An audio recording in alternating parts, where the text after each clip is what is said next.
Lawrence, how you doing, my friend? Hey Al, how are you? Good to see you again. Yeah, you as well. I'm excited to talk with you. I mean, you knocked my socks off the other day with your solution and the way you're approaching it to have more meaningful ways to connect in this remote reality that we're all in. So, if you would introduce yourself and a little bit about what you're doing there at Twine. Yeah, sure. So my name is Lawrence Coburn. I'm the founder of a new company called Twine. It's twine.nyc.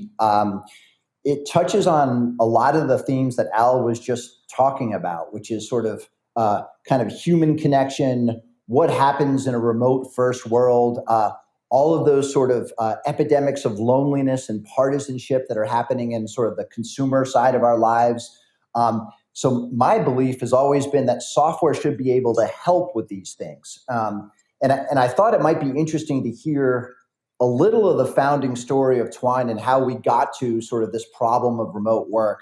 So the core thing that we wanted to go after, and this was before COVID hit, is that we were noticing a crisis of loneliness and partisanship and division across the country, right? And part of the blame for these trends lay in the big social media companies of our time, which had created these algorithms that rewarded outrageous content that were derived in order to generate advertising clicks and outrage and addiction and attention on these services. And we felt that sort of big social had lost its way. And we wanted to see if we could use the power of software and the internet to actually connect people for meaningful one-to-one conversations. And so we're working on this thing, and then coronavirus hits. And all of those trends that we saw around loneliness and division and partisanship, well, they just got a lot worse. So on the consumer side, many of us had ways in our lives that we used to connect with the humans around us, whether it was playing sports outside or going to a bar or going to a concert or just walking around the neighborhood. A lot of those things have been taken away from us. On the work side, I used to go to an office and I used to sit shoulder to shoulder with my teammates, and we used to work on stuff together. And yeah, we would work, but we would also connect, and we would also talk about the weekend, and we'd also talk about our families, and we'd also go for a walk and grab a coffee. And all that stuff has been taken away from us. So it feels to me that coronavirus has only exacerbated a lot of these troubling trends of isolation and disconnectedness. And Twine is an attempt to kind of use the power of software to help with that. Well, like I said, I certainly celebrate what you're doing. And the idea that we have this opportunity now, and I'll just bring in a real example. As you know, I put on conferences that were in person, and now we've gone virtual. And you and I have explored about using Twine to connect the community in more meaningful ways. And we've explored, okay, for the sake of what? What would be the outcome of that? So can you speak to, how the process works? Because I, for one, am a fan of how you've set the stage with the introductory video and lay some ground rules and some themes. So can you speak to that?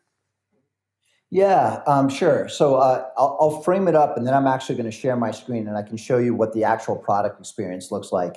And for the old timers out there, some of you might remember a service called Chat Roulette, and it was a consumer service, and it was a beautiful zany experiment in the early 2010s. I think it was 2010, 2011, where you could tap a button on your screen and be connected with someone around the world on the internet.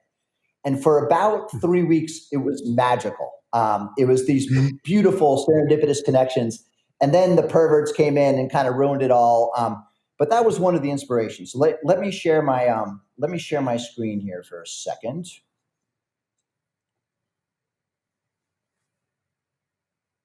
All right.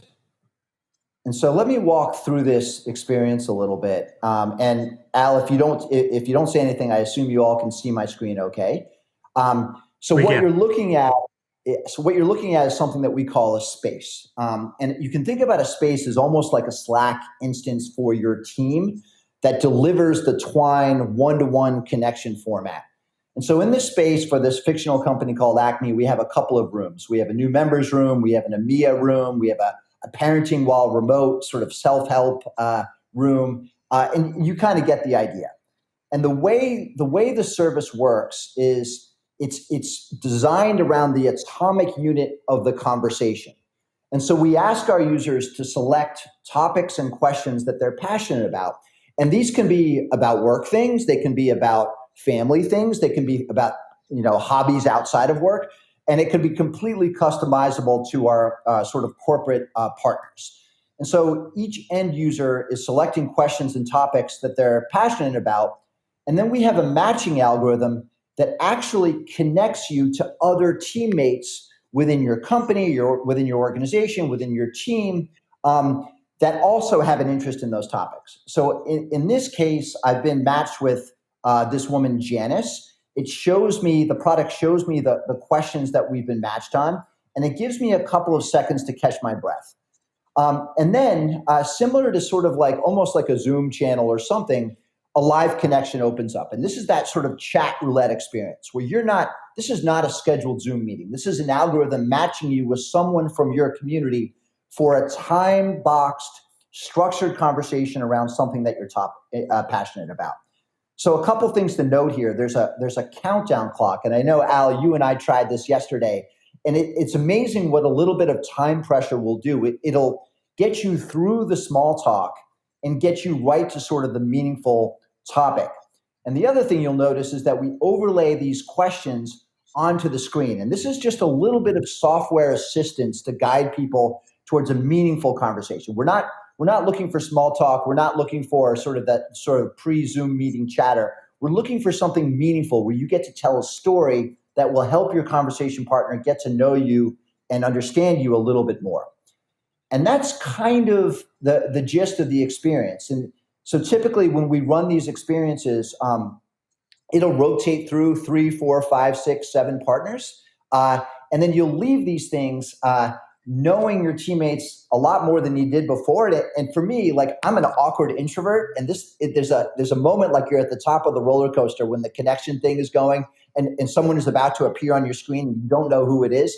And I get really nervous. But once you dive into these conversations, it almost feels like you went to the gym or that you did yoga. You leave with this feeling that I don't think we all realize how much we're missing those serendipitous collisions and connections we used to have in our lives that COVID and remote have taken away from us. So I'll pause there. Al, I know you went through this experience. How did it feel for you? Yeah, it's, similar. And that's where I get so excited about the applications for this. And, we have talked about this, and I know that you're a growing company of functionality, coming down the pipe as well, but you have this available now as well.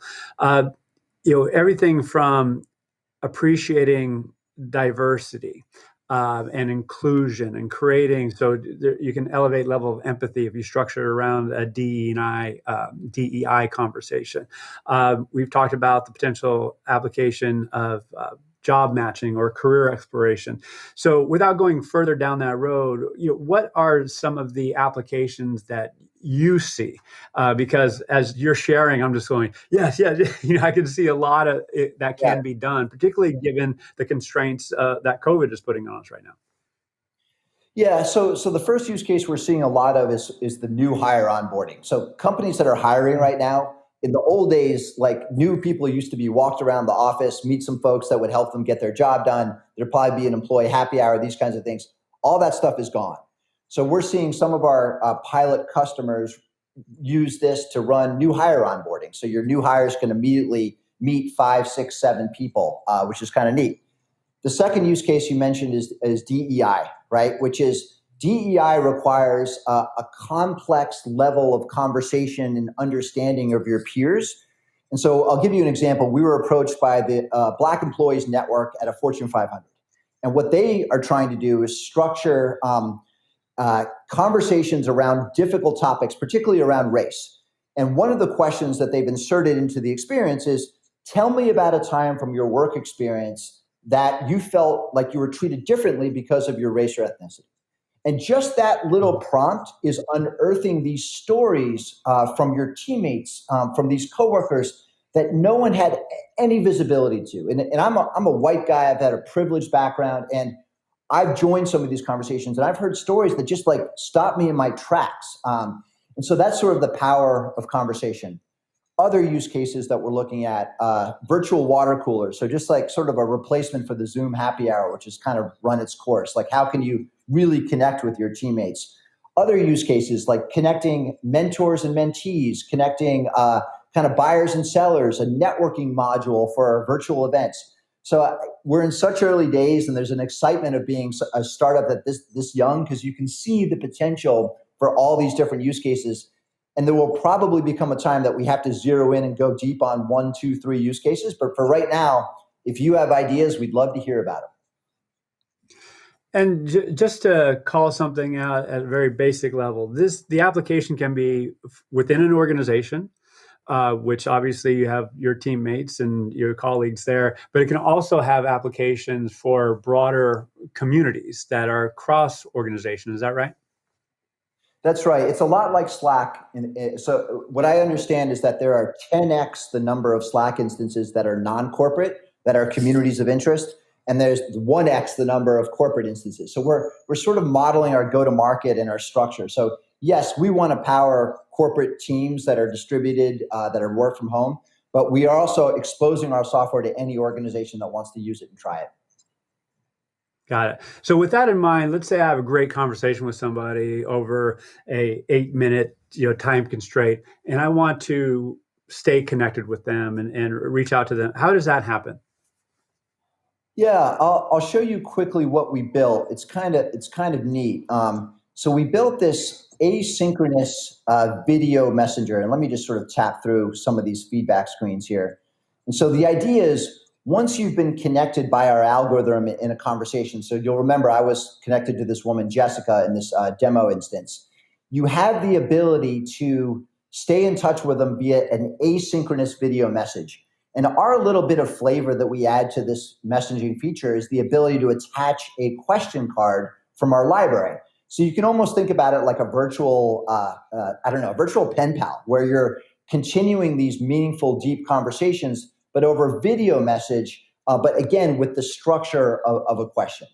And so that's kind of the model that we've chosen.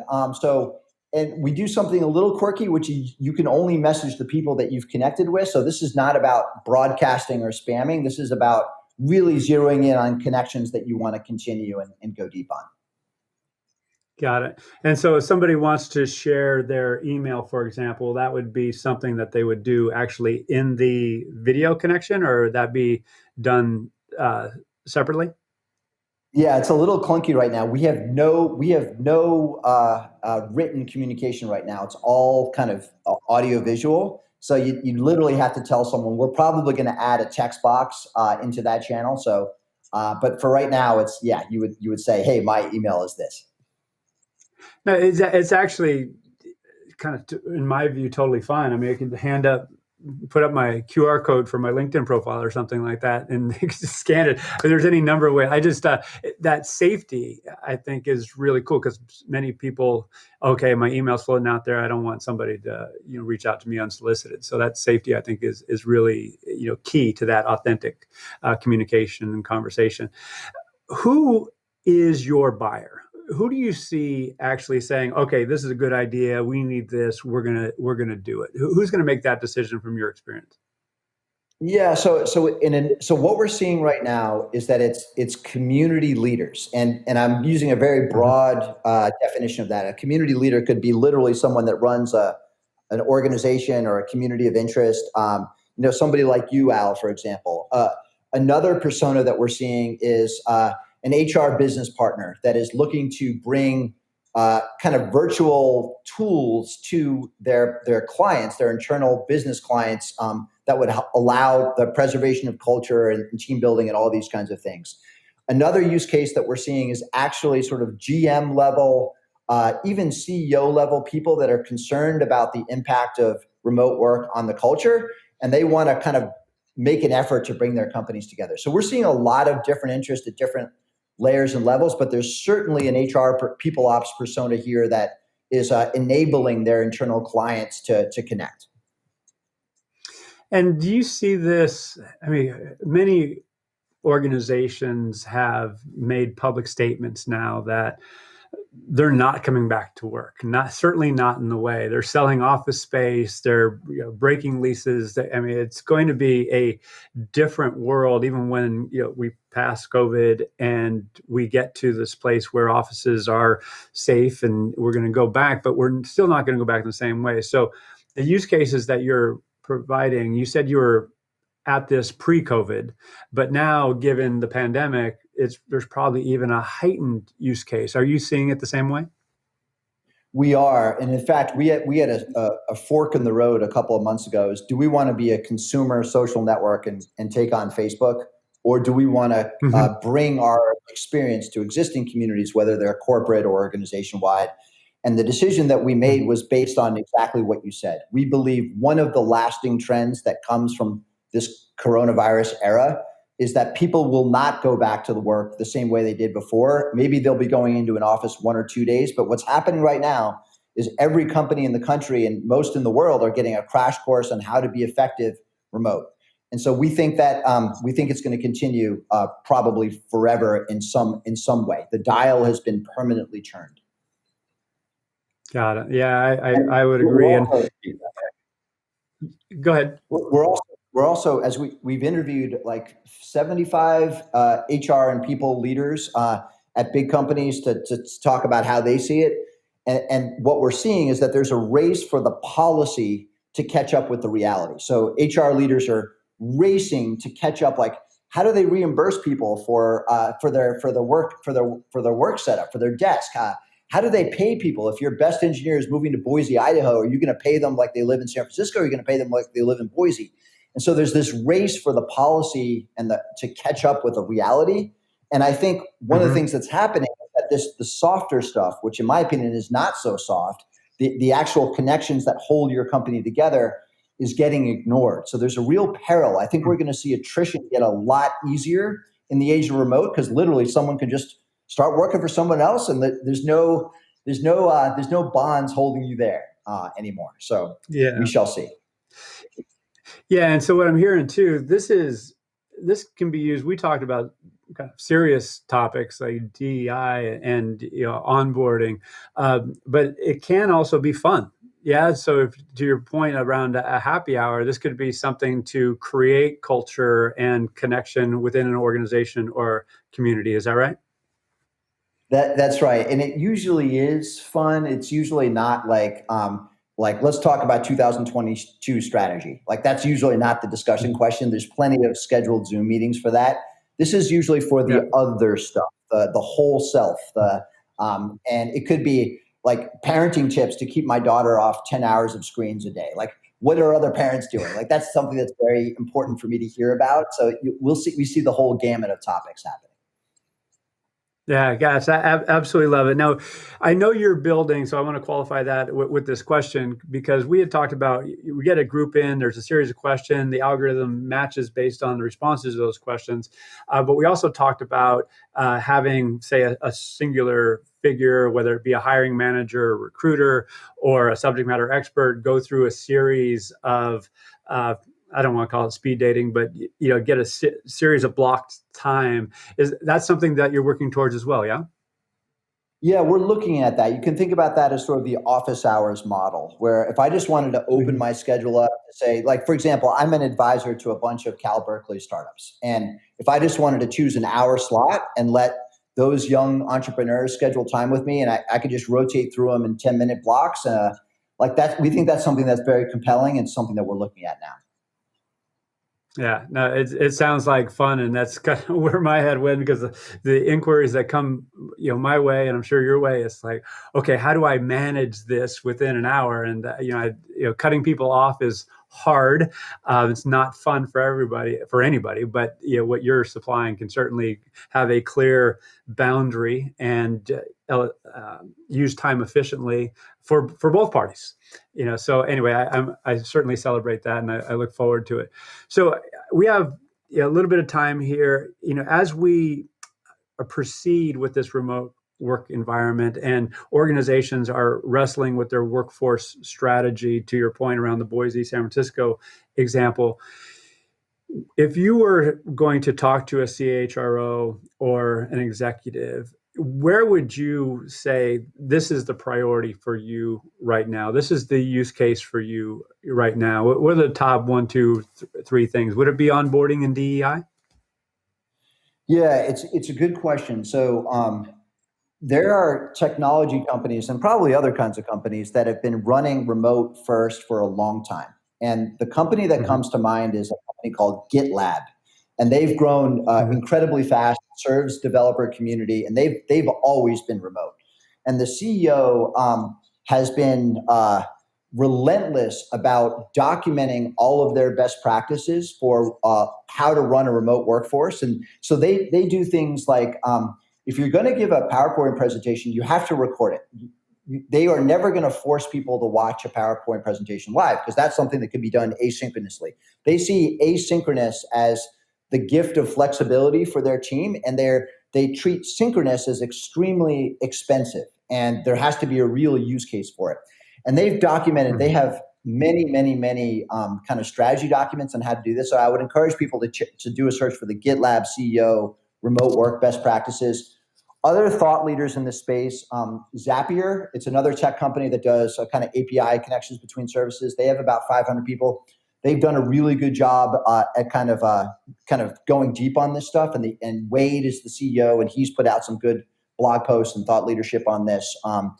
But in terms of my perspective, it really starts with the critical business flows. And so I know from my days of being a CEO at a fairly big company, a couple 100-person company, the new employee onboarding is pretty critical to get right because you only get one Mhm. shot to give that first impression to your incoming talent. And if they don't feel the connection, to me that's a real risk and it's a real tragedy because Mhm. you want them coming in fired up and bringing energy to your team. But if they don't have the connections that Mhm. they need to be successful or they feel disconnected, that's a real risk. So that's one area that I would look at. And then the DEI stuff, I think our country is going through a national mental health crisis right now. And I think you ignore Mhm. that stuff at your peril. I think shedding some Mhm. sunlight on it, letting your employees talk to each other, and enabling it in a safe way feels pretty mission critical. And that's what I'm hearing from other HR leaders and CEOs that this is board level stuff right now for a lot of companies. So those would be Mhm. the two I'd be zeroing in on. Yeah, I agree. And just taking off your last point in particular, there's metrics and initiatives that are going to the board around DEI right now in the wake of Black Lives Matter, and it's happening for a long time. But the idea that we're just reporting and checking boxes as past. And now we have to show that we're actually doing something about it in an ongoing, sustainable way. And what I see with your solution is that those discussions, that learning, those subsequent actions can be facilitated by what you're bringing to the table. So I certainly celebrate that. And yeah, celebrate what you're doing, man. When you reached out and started sharing this, I'm like, yes, yes, yes, yes. So yeah, I hope the success that you have over the coming months will reflect that enthusiasm that I have. So, kudos to you and your team for making this happen. Hey, Appreciate it. Thanks for as having we me. start to wrap, I'm going to give you one more chance to have some closing comments, but I also want to highlight that we're going to be doing this on November 18th and 19th. So if you're going to join our event, PAFOW Atlantic, we're calling it, which is formerly going to be in New York, but we're going to, cover the eastern seaboard of the United States. We might grab a few people from across the pond as well. So if you want to experience it within a PAFOW event, we'll do that during that time. But as we wrap, Lawrence, any closing comments, thoughts for the audience, and how can they learn more about you and Twine? Yeah, so thanks. So the last comment is that we are still in private beta. We're going to be launching publicly in December. But if any of you are interested in exploring any of the use cases that I spoke to about, please reach out and you can fill out a form at twine.nyc. We're at sort of this beautiful startup stage where we're not going to be annoyed by feature requests. We're thirsty for feature requests. So if you're looking for a young tech company to partner with and to grow with and to explore some different problems and workflows with, I'm your guy. So I'm Lawrence at twine.nyc, LAWRENCE at twine.nyc. Well, I'm one of those guys, so they're gonna have to get behind me. I'm kidding, of course. No, the more people I sense, the better, particularly if they're serious about facilitating these conversations and resonate with what you shared, over the past 20, 25 minutes or so. So, Lawrence, again, super appreciate you sharing. You be well, and as I've shared, I'm retired from basketball. Full disclosure, Lawrence and I met on the basketball court, and almost 20 years ago. So here we are, trying to make the world a better place. So I certainly celebrate what you've achieved between now and then, and here you are, doing even greater things. So again, thank you very much. No, thank you for having us on. Appreciate it.